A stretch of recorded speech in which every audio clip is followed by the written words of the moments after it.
Welcome back to You Can't Make This Shit Up. I'm Kellen. That's David. And it's time to finally talk about this story now that it's by and large concluded. The hot topic story of the media as of late, the case of Harvard President Claudine Gay. Probably needs no introduction, but David, give it to us anyways. Okay, so Harvard President Claudine Gay's resignation has become a focal point in a broader conservative strategy targeting US colleges, according to reports by ABC News and the Associated Press. This strategy involves state legislatures cutting funding and imposing new rules on universities, driven by concerns over liberal biases and free speech limitations. Conservatives are using these tactics to exert influence on higher education institutions, sparking debates about academic freedom and the role of government in education. Let's go. And let me start off first of all. Tactics? Eh, Oh, he's happy. Seriously? This is bullshit. Yeah. Eh, eh, eh, She plagiarized. Yeah. Yeah. No, absolutely. Claudine Gay definitely did not need to be in power. She plagiarized everything she did, and whether or not this was the reason or not, the Harvard's response to the anti-Semitism claims to the plagiarism when people, were all calling for her to resign before she did, their first instinct was to back her, and they pulled the race card almost immediately, and it's no wonder, regardless of whether or not it's true, why conservatives use terrible cases like this. You find the worst of the worst of the worst, which Claudine Gay is. She did not need to be in there, and make that into a broader point. It's because it's compelling. It is compelling. I know it was her testimony in front of Congress in regards to freedom of speech issues on Yes. college campuses, university campuses, particularly the Israeli Hamas conflict, Yes. war. I'm not going in that direction. I understand her comments were of concern. I really don't know. However, being the public person in the public space and giving whatever testimony in front of Congress would open up an opportunity for people to look into your background. If it was me, I'm sure people will want to know, who is this clown. I'm sure, watching or listening or both to this podcast, some of you have gone and, Googled me and looked into my background, my LinkedIn page, and all the other platforms that I sit on. It happens. I'm in the public Yeah. space. My public, persona is out there. And so the same happened with Harvard Mm. President Claudine Gay. Yeah.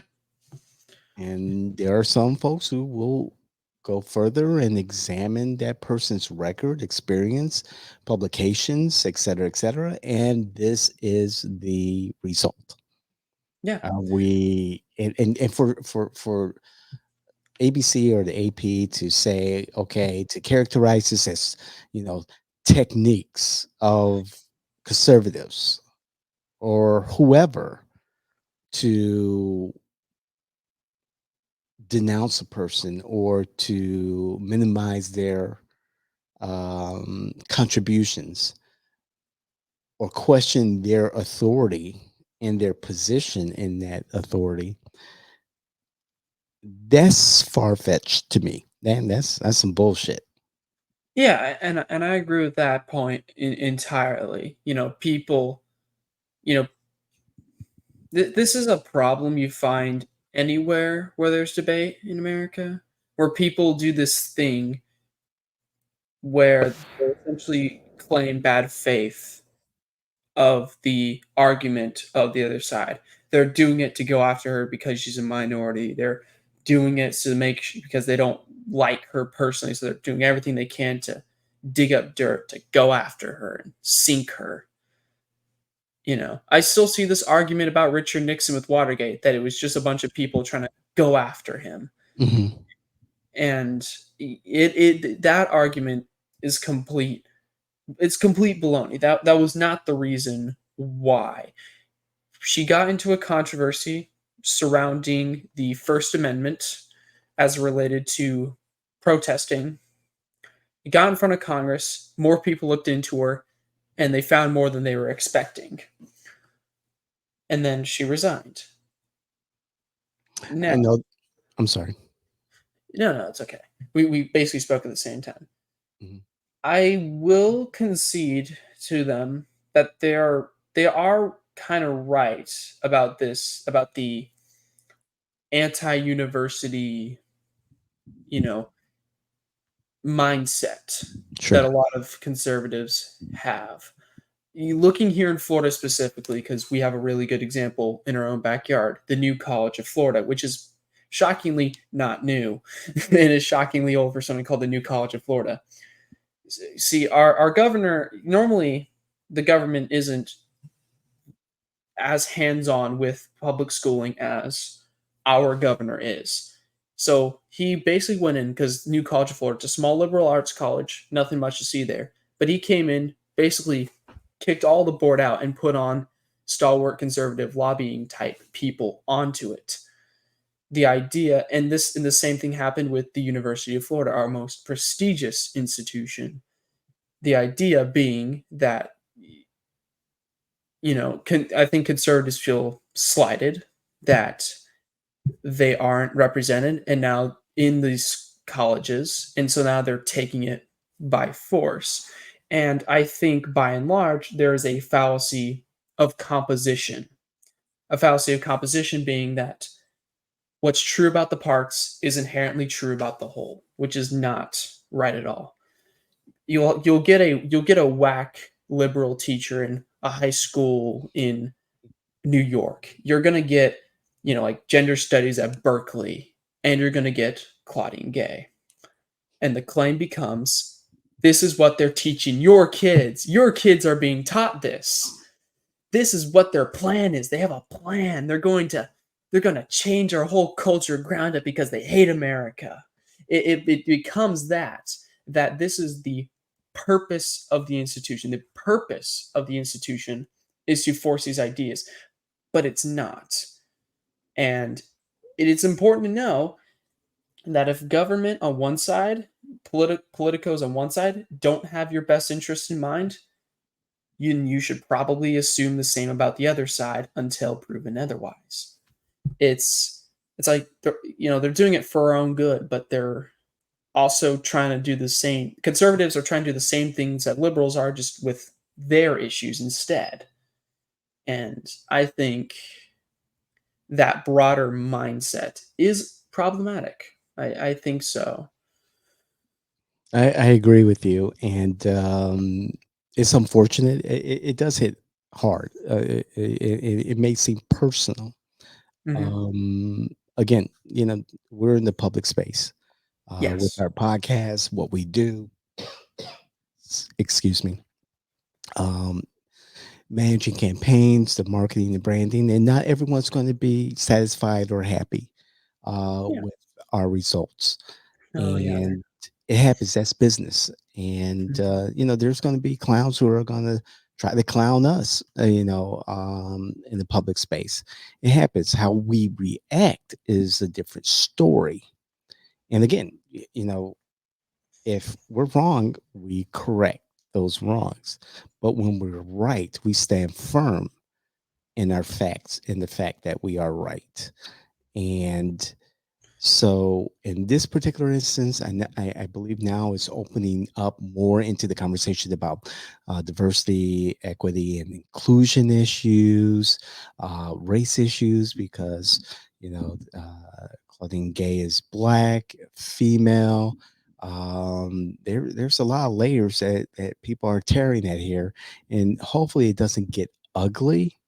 However, the fact does remain there were transgressions, academic transgressions by the Harvard president that needs to be addressed, and she's addressing it appropriately by stepping down. Um, eventually.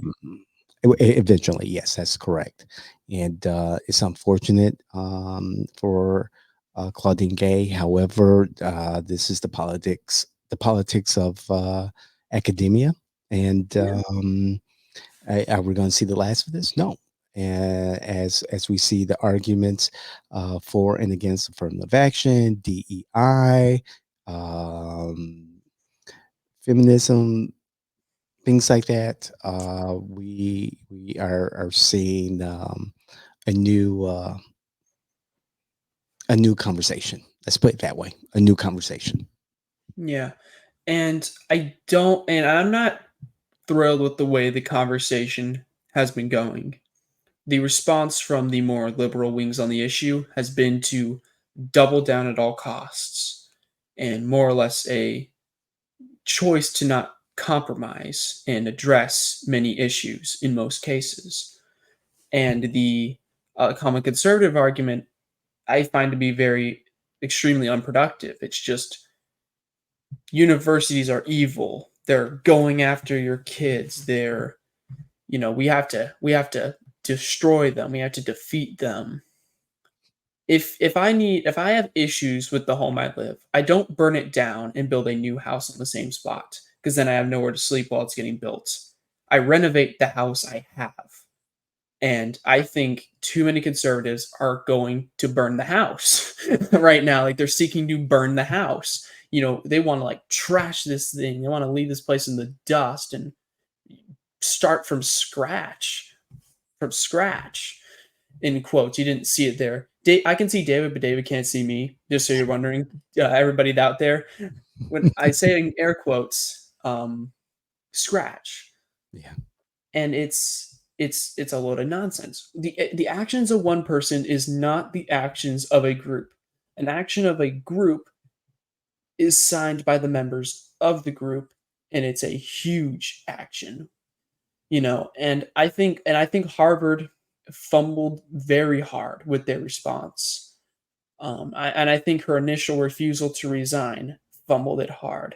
You know, she kind of reminds me, not to the same degree, mind you, of someone like George Santos. Mm. When everybody was after George Santos for his litany of crimes, what was his response, David? It was, "It's because I'm gay.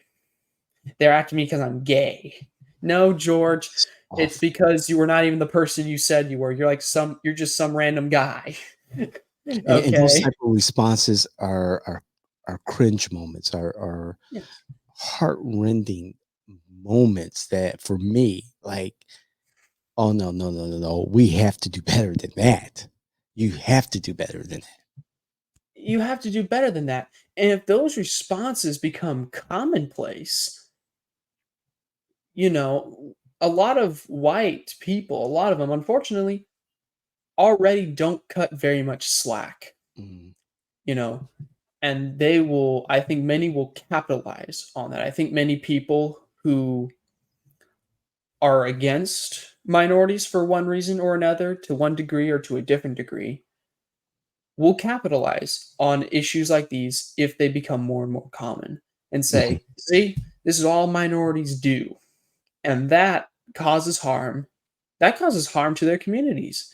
It causes harm to public perception. It becomes a harm to looking for a more cordial future because you're actively pushing war right. when the goal of progressive movements of diversity, equity, inclusion, all these things should be about peace.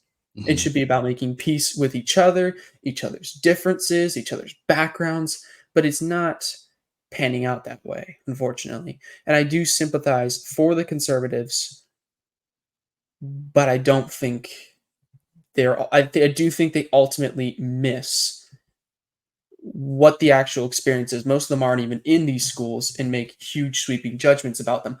I'm in one of those schools. I'm at UCF. and it's had some lawsuits for free speech violations in the past, and for good reason. They have fumbled the ball many times, and on your digital orientation that you do before you do the main orientation, the president, and this is something that just stuck out to me because of just how aggressive it was.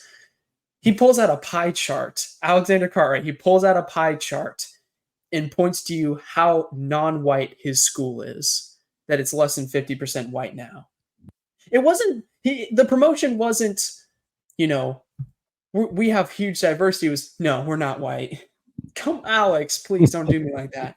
But at the same time, you go on the ground, and I'll see many conservatives who complain that very liberal people are platformed in these schools.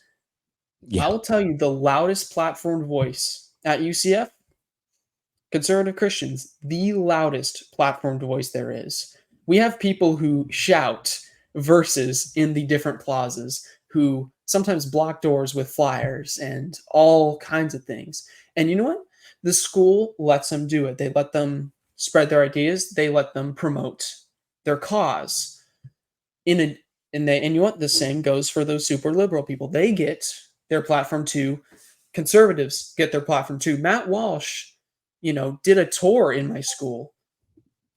You know, I don't since Right. I remember. these there is diversity of ideas. It's not as if conservatives are completely uninvolved in these organizations. It's not that the liberal schools are trying to destroy the conservatives. That's not really the case. There's like one or two. There's like a couple people.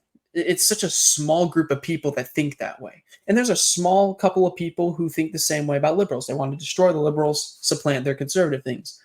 You have to treat this minority mindset, this minority of harmful people, as a minority of harmful people. If we want the best future for America, you need an educated population. You want an educated population. You want people who will push the boundaries in this country. And you have to promote that to make it happen. But that's not what's happening now. You have a left that is hyper focused on pie charts and a right that's focused on fighting educational entities at every turn, and it really it does make me sad as someone who goes to college when I see people on the internet constantly saying college kids are the dumbest people in America. Fuck college kids, all those idiots going to those liberal ass universities don't know what they're talking about. I know what I'm talking about. They don't know what they're talking about. I'm like, again, fallacy of composition. Sure, Alexander Cartwright can say whatever he wants. It's his right to flex his pie chart on me. But it doesn't mean it's a reflection of me either. It doesn't mean it's a reflection of the professors at the school. It doesn't mean that this is a reflection of society. It's not. You have to treat the actions of individuals, and you have to resolve your conflicts in a cordial way, Amen not to by that.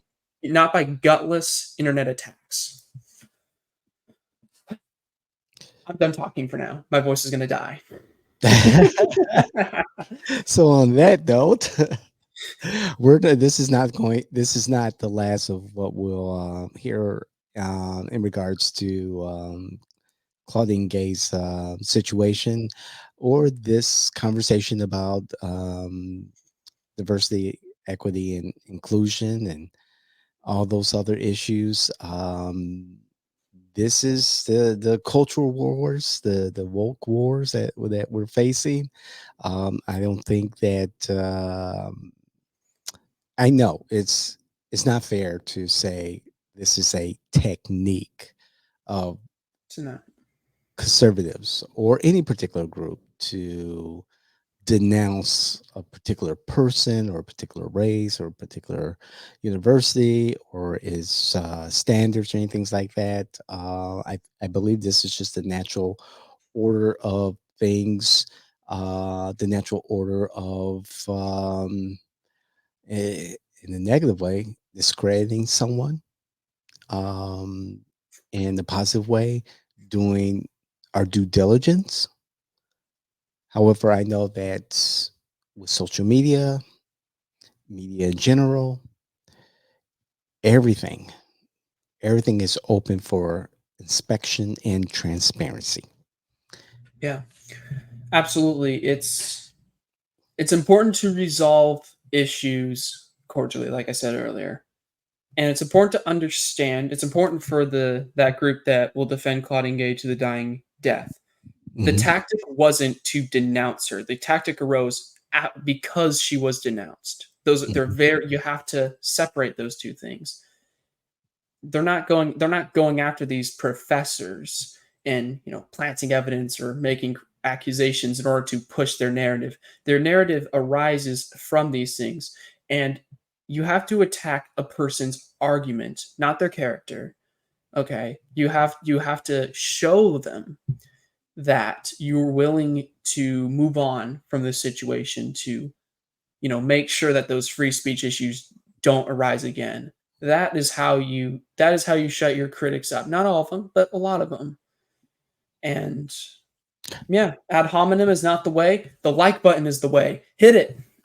Please. Subscribe, share, Yes. Yes. comments. Call us the clowns. We like to say in the comment section, tune in for more of the clown show. So ring that bell.